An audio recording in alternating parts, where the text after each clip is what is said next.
BNP chairman জনাব তারেক রহমানের এই দ্বিতীয় নির্বাচনী সফর উপলক্ষে আয়োজিত বিভিন্ন কর্মসূচিতে অংশগ্রহণ করে ধানের শীষের পক্ষে গণমানুষ একটি অভূতপূর্ব গণজোয়ার সৃষ্টি করেছেন। আপনারা নিশ্চয়ই লক্ষ্য করেছেন যে বিপুল জনসমাগমের কারণে জনাব তারেক রহমানের অনেকগুলো কর্মসূচি বিলম্বিত হয়েছিল। তবুও সর্বস্তরের মানুষ স্বতঃস্ফূর্ত সরব এবং উৎসবমুখর উপস্থিতির মাধ্যমে তার প্রতি জনগণের যে অগাধ আস্থা এবং ভালোবাসা সেটিরই প্রতিফলন আমরা দেখেছিলাম। প্রিয় সাংবাদিক ভাই ও বোনেরা, আপনারা অবগত রয়েছেন যে আসন্ন ত্রয়োদশ জাতীয় সংসদ নির্বাচনে 292টি আসনে বিএনপির প্রার্থীরা ধানের শীষ প্রতীক নিয়ে নির্বাচন করছেন। ধানের শীষ প্রতীক নিয়ে আসন্ন নির্বাচনে অংশগ্রহণকারী প্রার্থীদের মধ্যে 85 জনেরই ইতিপূর্বে সংসদ সদস্য হিসেবে জনগণের জন্য কাজ করার প্রত্যক্ষ অভিজ্ঞতা রয়েছে। তারা জনগণের সেবা করেছেন, জনগণের পাশে থেকেছেন। এছাড়াও বিএনপি মনোনীত প্রার্থীদের মধ্যে 19 জন ইতিপূর্বে বিভিন্ন মন্ত্রণালয়ের গুরুত্বপূর্ণ দায়িত্ব পালন করেছেন। প্রার্থীদের রাষ্ট্র পরিচালনার এই অতীত অভিজ্ঞতা এবং জনসম্পৃক্ততা গণমানুষের দল বিএনপিকে একটি ভিন্ন উচ্চতায় নিয়ে গিয়েছে। শিক্ষাগত যোগ্যতার দিক থেকেও বিএনপি প্রার্থীদের সক্রিয়তা রয়েছে এবং 237 জন ন্যূনতম স্নাতক সম্পন্ন করেছেন। বিএনপি আসন্ন নির্বাচনে সর্বোচ্চ সংখ্যক 10 জন নারী প্রার্থীকে মনোনয়ন দিয়েছে, যা নারীর ক্ষমতায়নে আমাদের দলীয় প্রতিশ্রুতির বহিঃপ্রকাশ। ইনশাল্লাহ এই সংখ্যা আগামী দিনে আরো বেশি আরো বাড়ানোর জন্য আমরা দৃঢ়ভাবে অঙ্গীকারবদ্ধ। আপনারা অবগত আছেন যে দেশের অর্ধেক জনগোষ্ঠী নারী হওয়া সত্ত্বেও একজন নারীকেও মনোনয়ন দেয়নি এমন রাজনৈতিক দল রয়েছে, যা হতাশাজনক ও দুঃখজনক। বিগত ফ্যাসিস্ট আমলে সবচেয়ে বেশি গুম, খুন, নিপীড়ন, হামলা, মামলা এবং নির্যাতনের শিকার হয়েছে যে দলটি, সেটি বিএনপি। স্বাভাবিকভাবেই বিএনপির মনোনীত প্রার্থীদের মধ্যে ফ্যাসিস্ট দ্বারা সবচেয়ে বেশি যারা নির্যাতিত হয়েছেন ওনাদের আধিক্য রয়েছে। বিগত স্বৈরাচারী শাসন আমলে গুম হওয়াদের মধ্যে রয়েছেন 3 জন প্রার্থী তথা জনাব সালাউদ্দিন আহমদ, জনাব আনিসুর রহমান তালুকদার খোকন ও জনাব হুম্মাম কাদের চৌধুরী। এছাড়াও গুমের শিকার হওয়া পরিবারের মধ্য থেকে 2 জন প্রার্থী রয়েছেন। তারা হলেন সাবেক এমপি জনাব ইলিয়াস আলীর স্ত্রী তাহসিন রুজদি লুনা এবং সাজিদুল ইসলাম সুমনের বোন ও মায়ের ডাকের সমন্বয়ক সানজিদা ইসলাম তুলি। উল্লেখ্য যে বিএনপির প্রার্থীদের মধ্যে প্রায় সকলের নামেই বহু মামলা রয়েছে, অনেকের বিরুদ্ধেই তার সংখ্যায় শতাধিক ছাড়িয়ে গেছে। প্রিয় সাংবাদিক ভাই ও বোনেরা, আমরা লক্ষ্য করছি যে একটি নির্দিষ্ট রাজনৈতিক দলের প্রার্থীরা এবং তাদের বিভিন্ন পর্যায়ের নেতা কর্মী ও সমর্থকেরা ধর্মীয় অনুভূতির অপব্যবহার করে নির্বাচনী প্রচারণা চালাচ্ছেন।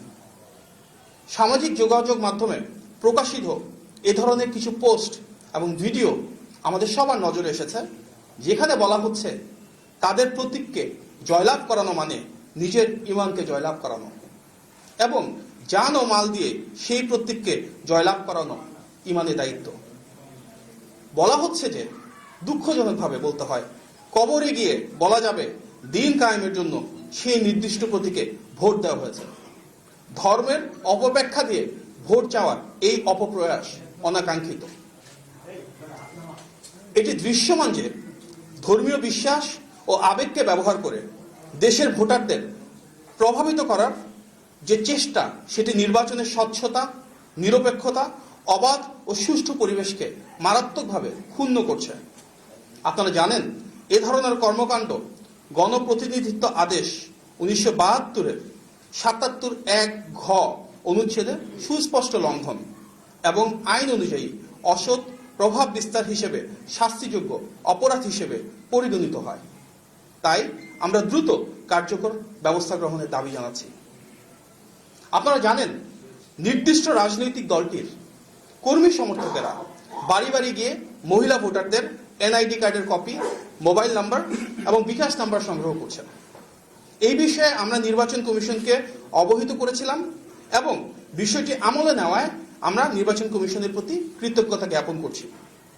তবে একই সঙ্গে আমরা আশঙ্কা করছি যে ইতিমধ্যে সংগৃহীত এসব ব্যক্তিগত তথ্য ব্যবহার করে ভুয়া বা জাল ভোট প্রদান, প্রতারণামূলক ভোট, মৃত ব্যক্তিদের নামে ভোট প্রদান এবং মোবাইল ফাইন্যান্সিয়াল সার্ভিসের মাধ্যমে ভোটারদের আর্থিক প্রলোভন দেখিয়ে প্রভাবিত করার চেষ্টা করা হতে পারে। আপনারা জানেন এই ধরনের কর্মকাণ্ড ভোটার তালিকা আইন 2009-এর ধারা 14, দণ্ডবিধি 1860-এর ধারা 417 ও 420 এবং ডিজিটাল নিরাপত্তা আইন 2018-এর ধারা 2 অনুযায়ী দণ্ডনীয় অপরাধ। তাই আমরা নির্বাচন কমিশনকে অনুরোধ জানাই দ্রুতই যেন এসব বেআইনি কর্মকাণ্ড বন্ধ করা হয় এবং এনআইডি তথ্যের অপব্যবহার রোধে প্রতিরোধমূলক পদক্ষেপ নেওয়া হয়। আমরা জানতে পেরেছি প্রতিটি ভোট কেন্দ্রে ভলান্টিয়ার ক্যাটাগরির 13 থেকে 15 জন আনসার ও ভিডিপি সদস্য নিয়োগ দেওয়া হবে, যাদের একটি বড় অংশ সাধারণত স্থানীয় বাসিন্দা। স্থানীয়ভাবে বসবাসকারী অনেকেই বিভিন্ন রাজনৈতিক দলে সম্পৃক্ত থাকায় তাদেরকে নির্বাচনী দায়িত্ব পালনে নিয়োগ করা নিরপেক্ষতার প্রশ্ন তোলে বলে আমরা মনে করি। তাই আমরা নির্বাচন কমিশনের কাছে আনসার ও ভিডিপি সদস্যদের নিরপেক্ষ ভূমিকা নিশ্চিত করার জন্য তাদেরকে নিজ থানার বাইরে ভিন্ন জায়গায় নির্বাচনী দায়িত্ব প্রদানের দাবি জানিয়েছি। প্রিয় সাংবাদিক ভাই ও বোনেরা, আজকের এই সংবাদ সম্মেলনে উপস্থিত হওয়ার জন্য আপনাদের সবাইকে আন্তরিক ধন্যবাদ এবং কৃতজ্ঞতা জানাই। আপনারা সবাই ভালো থাকবেন। আল্লাহ হাফেজ। আসসালামু আলাইকুম। দেশি এবং বিদেশি গণমাধ্যমে প্রচার করা হচ্ছে মার্কিন যুক্তরাষ্ট্র একটি নির্দিষ্ট দলের হিসেবে জামাতকে সমর্থন জানিয়েছে, কিন্তু মার্কিন পররাষ্ট্র দপ্তর এবং দূতাবাসের পক্ষ থেকে বলা হয় যে মার্কিন যুক্তরাষ্ট্র নির্দিষ্ট কোনো দলকে কখনোই সমর্থন করে না। এই বিষয়ে আপনি কি বলছেন? দেখুন, বিএনপি বিশ্বাস করে যে কোনো দেশের অভ্যন্তরীণ বিষয় তার সার্বভৌমত্বের সাথে সরাসরি জড়িত এবং আমরা বিশ্বাস রাখতে চাই গণতান্ত্রিক বিশ্ব সেই সম্মানবোধটাকে ধরে রেখেই বাংলাদেশের অর্থনৈতিক এবং অভ্যন্তরীণ যে বিষয়গুলো রয়েছে, যে নির্বাচনী প্রক্রিয়া রয়েছে, গণতান্ত্রিক অভিযাত্রা রয়েছে, সেটাকে সম্পূর্ণ স্বাধীন এবং সার্বভৌমত্ব বজায় রেখে কাজ করতে সেভাবে অনুপ্রাণিত করবে এবং সেটি আমাদের বিশ্বাস।